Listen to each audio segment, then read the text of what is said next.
Now, there's one challenge in endometriosis is that we still don't know the burden or what we call the prevalence of endometriosis in Africa.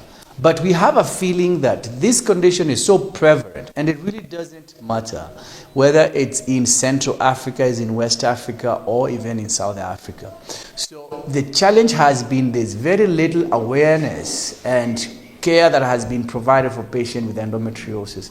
And this is something that we are now changing the narrative. How we are changing the narrative is creating awareness, is training other surgeons, is training and forming collaboration, local collaboration and international collaboration.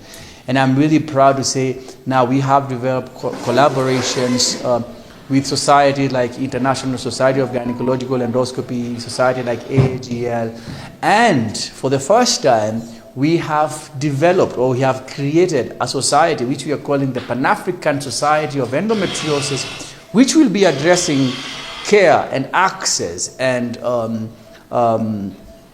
treatment for endometriosis, not only in the country but in the continent. And I'm really proud to say that I'm really fortunate to be the Secretary General for this society. But when you look at endometriosis, we really don't find many differences in the care of endometriosis locally here in Kenya and in other setups in Africa.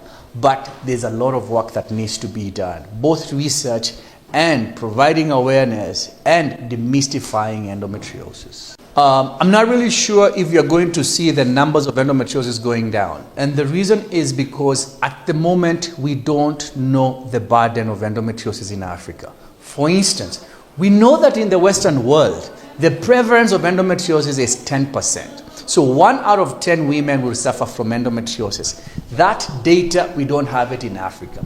And the reason why we don't have this data in Africa is because we have not done our duty as scientists to do enough research for endometriosis.